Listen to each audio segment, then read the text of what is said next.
안녕하세요. 김용합의 경제부동산입니다. 구독, 좋아요 부탁드립니다. 80% 대폭락 7곳. 여기 집 사면 미친 듯 돈 번다. 아직도 큰 폭으로 하락한 곳들이 있으며 내 집 마련을 잘하면 자본금의 5배 이상을 벌 수 있는 곳들도 있습니다. 내 집 마련을 언제 하는 것도 중요하지만 어디에 잡을 것인가도 아주 중요합니다. 신고가 거래 후에 취소하는 수법으로 가격을 띄운 일당들이 적발되었습니다. 집값이 상승했을 때와 하락했을 때 어떤 것이 나에게 손실이 큰지를 명확하게 따져보도록 하겠습니다. 유료 상담은 010-3999-8888 제가 직접 매수타이밍과 입지를 추천해드립니다. 상담은 빠를수록 유리합니다. 지금 바로 전화 주십시오. 80% 대폭락 7곳. 여기 13면 미친듯 돈 번다. 자, 여기 보시면 전국 미래 집값 예상도 선택을 잘해야 합니다. 이제 서울이 있고요. 서울 인접지역이 있습니다. 남쪽으로 약간 길게 늘어진 것은 아무래도 강남 성향이 강한 곳들이 강세를 보일 가능성이 크니까, 그리고 이렇게 외곽으로 구분할 수가 있겠네요. 자, 이걸 보니까 A급 서울 전체, 자, 서울 전체를 봤을 때 이것도 순위가 있어요. 강남 3구, 한강변, 도심권, 서울 외곽. 자, 고점이 지금 거의 10억에서 있었다. 예를 들자면 일부러 15억으로 다 만들어 놨어요. 거의 이번에 빠졌을 때, 1월달 빠졌을 때 거의 6억 근처까지 빠졌어요. 그런데 이제 얼마까지 줄 거냐? 만약 상승장에 접어든다면 18억까지 진입할 가능성이 큽니다. B급 경기도 중심, 경기도의 핵심 지역이라고 할 수 있는 곳, 주요 도시로는 과천, 광명, 성남, 용인, 하남, 안양, 수원 이 정도가 되겠는데, 가격 변화 고점 10억이 똑같이 하락 6억을 했는데 서울이라면 18억까지 뛸 수 있다면 얘들은 고점에서 약간 높은 수준 12억. 자, 이제 C급 경기 외곽 인천, 군포, 시흥, 안산, 김포, 화성, 평택, 파주, 양주, 오산. 보시면 고점을 10억으로 잡았을 때 역시 하락 6억이다. 그럼 얘들은 얼마만큼 회복할 것이냐? 잘해야 고점 회복할 것으로 보여요. 그 여파는 3기 신도시가 많기 때문에. 자, 이제 D급은 광역시 지방으로 보여지는데 세종, 대전, 부산, 대구, 울산, 기타. 자, 고점 역시 10억이 이곳까지 빠졌을 때 올라간다면 8억. 즉 고점도 회복 못하는 아파트들이 막 생길 겁니다. 지방이라고 다 나쁜 건 아니고 이제 건 바이 건으로 다 다른데, 그래도 전반적 평균을 낸다면 이렇다 이거죠. 자, 여기 한번 보실래요? 신고가 거래 후에 취소, 집값 급등시킨 주범이 바로 신고가 거래 조작입니다. 보시면 서울 아파트 취소 거래의 반절은 신고가. 왜 하필이면 신고가 찍은 다음에 취소할까요? 그 내막을 들여다봤더니, 자, 2021년 서울 아파트 취소 거래의 50%가량이 신고가였어요. 집값 띄우려고 한다라는 의심이 강하게 들죠? 자, 신고가 후에 취소된 도시들을 봤더니 울산, 서울, 인천, 세종 순으로 높습니다. 이런 데는 투기가 만연했다고 보시면 돼요. 자, 집값 띄우기, 허위 신고, 시세 조작 가능성이 높다라고 했고 지금 계속 조사 중이죠. 분석입니다. 2021년에는 매도자 취소가 많았다면 22년은 매수자 취소가 많았고, 비싼 아파트에 주로 집중돼 있어요. 무려 15억 초과 아파트에 집중돼 있는데 22.7%가 15억 초과. 특히 강남이 많다는 게 신기해요. 잘 사는 동네가 뭐 조작까지 하느냐? 바로 강남이 조작 사례가 제일 많습니다.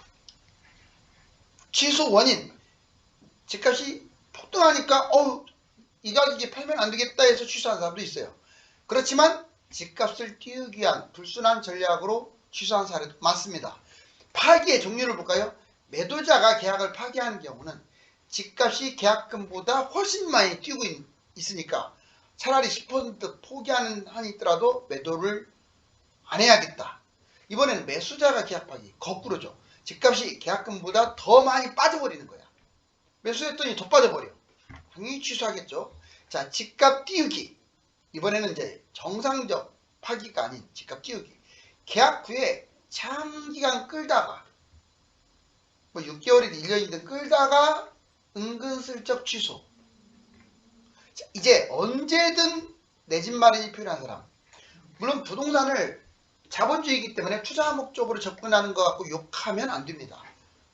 자, 다시 말하지만 부동산도 주식, 달러, 금처럼 이것도 역시 자본주의 투자 종목일 뿐이에요.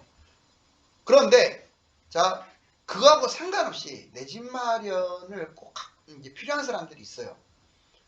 너무 폭등락을 따지지 마시고 웬만하면 끌고 가야 할 분들이 누구냐? 자, 당장 지금 판 사람들은요 바로 잡아야 돼요. 뭐 겨울에 더 빠질 것 같으니까 기다린다. 그러다 올라가면요. 자, 그 다음에 두 번째, 무주택자 중에서 현금이 있는 분들은 너무 따지지 마세요. 물론 지금 어떠냐 저떠냐를 따져보겠지만 반반이라면 매수를 해야 합니다. 무주택으로 계속 가는 것은 안 되는 일이에요. 자, 상급지로 갈아타기. 내 것이 있는데 이거를 언제 갈아탈까? 지금은 상승장이라고 해도 상승 초입이고 하락장이라고 해도 하락 중턱까지는 온 거예요. 그러면 갈아타도 돼요. 자, 연세 드신 분들은 웬만하면 집을 끌고 가세요. 아니, 물론 갈아타도 괜찮아요. 그런데 팔았다가 오랫동안 기다렸다가 이런 전략은 연세 드신 분들한테는 맞지가 않아요. 자, 웬만하면 집을 가지고 계시라고요. 서울, 경기, 광역시, 즉 도심권에 거주하고 계신 분들은 주로 아파트잖아요.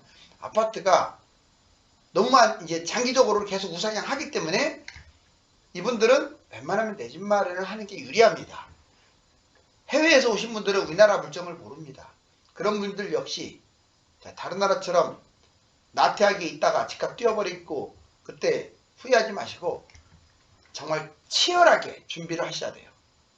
자, 내 집 마련 필요한 사람들, 자, 최선을 찾아라. 폭등, 폭락, 상승하라.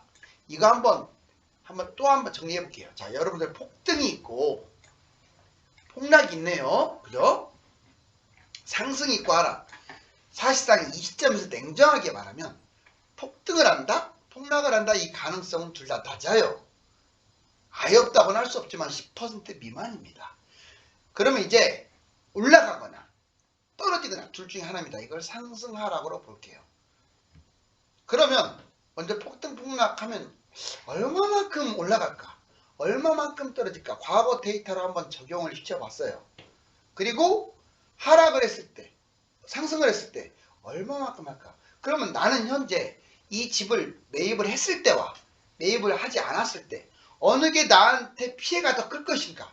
어느 게 나한테 이익이 될 것인가? 반드시 그걸 다 따져보라고요.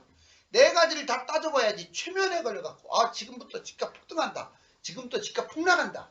그것만 단순하게 생각해서 그것만 쫓아다니는 사람이 있어요.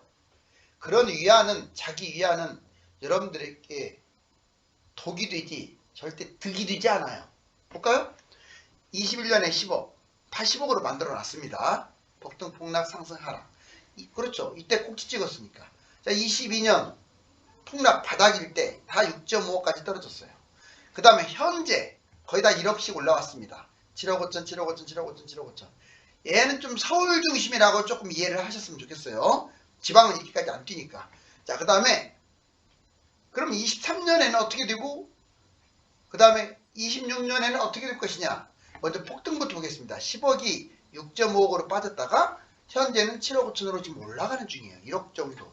즉 발바닥에서 발목이나 종아리 언저리까지 왔죠. 그런데 이게 시작일 뿐입니다. 만약 폭등한다면 올 연말에 10억까지 갈 거예요. 자, 전고점 10억을 회복합니다. 그리고 여기서 끝나면 다행인데 3년간 더 뛴다. 그럴 가능성이 크잖아요. 올라가면 10억이 20억으로 가버립니다. 결론적으로 플러스 12.5억이 올라가는 거예요. 지금 가격 기준으로. 폭등을 하게 되면 어마어마하게 뛰는 거죠.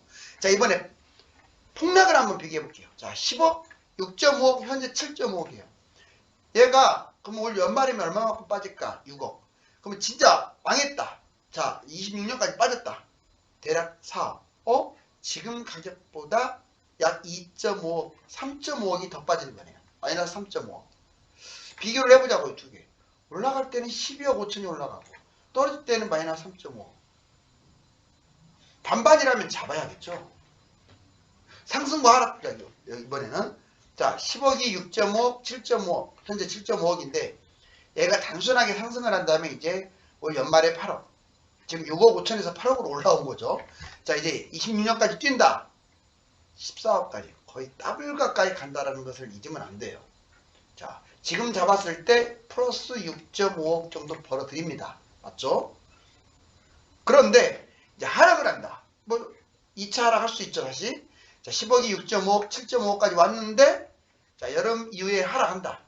그러면 겨울에 6.5억으로 1억 정도 떨어지고 자, 그 다음에 26년, 3년간 더 빠지면 5억으로 자, 산 가격이 2.5억.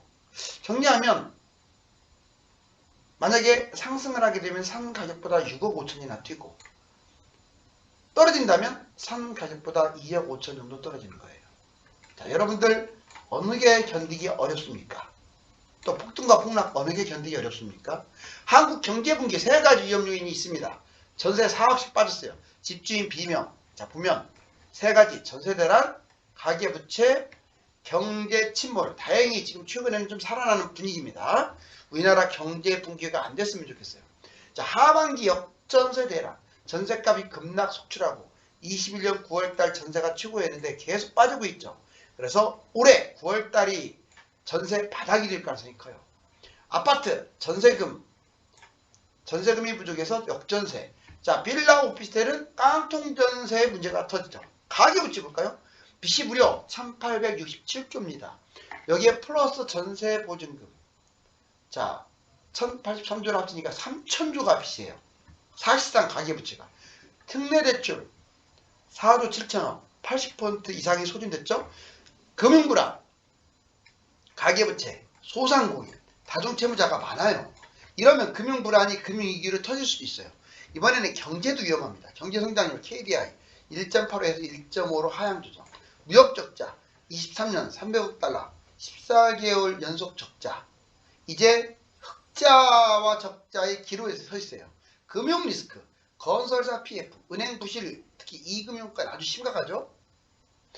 자, 금융불안지수 아직 안심할 단계가 아니다. 여기 보시면 글로벌 때 57.7까지 갔는데 안전했어요. 이게 위기단계라고 주황색이 있죠. 그러다가 코로나 터진 다음에 위기단계를 넘어섰는데 다시 내려오는 듯 하더니 금리 인상하니까 위기단계까지 갔다가 좀 내려오는 거 보이죠. 현재는 안정단계는 아닙니다. 그렇지만 그래도 좋아지고 있다. 자, 금융불안지수를 구체적으로 봤더니 조금씩 이렇게 내려오고 있네요. 자, 그렇지만 전체적으로는 위험해요. 아직은 높아. 주기단계 위니까. 그렇지만 점점 내려오고 있다. 글로벌 금융위기. 미국발 금리 때 73.1. 자, 코로나 때 꼭지 찍고 지금 내려오고 있습니다. 자, 가계 연체율은 조금씩 좋아지다가 요즘 나빠지고 있어요. 비은행, 전체 은행 다 할 것 없이. 이번에 집값 완전히 회복세로 접어들었다. 완전 V자네. 0에서 촥 위에서 떨어져가지고 마이너스 거의 3.5까지 떨어졌다가 지금 플러스로 전환됐어요. 완전 V자 모양 맞죠? 지금도 올라가는 중입니다. 자, 그 다음에 월평균 아파트 매매거래량이 원래 이렇게 많았었는데 22년에 아주 형편없이 줄어들었어요. 근데 23년 봤더니 1월에서 4월 거래량이 2415건으로 2021년 거래량 근처까지 갈 것 같아요. 자, 이제 전국 주간아파트 매매가격 지수 변동률. 지금 매매가 마이너스로 쭉 빠졌다가 이제 마침내 전국이 0이 됐어요. 전국은 0입니다. 그런데 수도권은 플러스, 지방은 마이너스, 합쳐서 0이라고요. 자, 지금은 집값이 오르고 있다. 강남권 진입한 용산구 아파트. 뭐 말이냐? 강남 서초 다음에 용산이 3위를 탈환했어요. 평당가 나오죠. 6,500. 자, 송파도 6,300으로 4위권으로 밀려났고 5위가 성동구, 6위가 마포구, 7위가 광진구. 여러분들이 서울에 집을 잡으려면 이 안에 들어가야겠죠. 이번에는 무주택자와 유주택자 자산격차가 5배로 벌어진다. 우선 매매가격 전망지수 저기 보시면 올 상반기만 해도요. 떨어진다가 65% 올라간다가 12%였어요. 그런데 하반기 이제 떨어진다 35% 오히려 보합이 40%로 더 많아졌어요. 상승도 올라가고. 자, 여러분들 두 사람이 있습니다. 같은 7억 원에 시작을 했는데 나중에 집을 산 최모씨하고 집을 사지 않은 전모씨의 격차가 자, 현재 봤더니 약 10년 만에 누구는 14억 8천으로 자산이 늘어났고 누구는 집을 안 사는 바람에 전세만 사는 바람에 3억 5천만 원 이렇게 커져요. 이렇게. 자, 이제 이 집이 계속 지금 잘못 사게 되면 날아가게 되겠죠. 이 돈을 허공에 뿌리는 격이 됩니다. 그런데 타이밍이라면 이 날아가는 돈으로 집을 짓는 거예요. 전문가들은 부동산이 완만하게 상승하거나 하락할 것으로 예상을 하는데 어느 쪽 길이었든 꾸준하게 한 방향으로 이어질 것이니 판단을 잘해야 합니다. 지금이 제일 중요합니다. 감사합니다.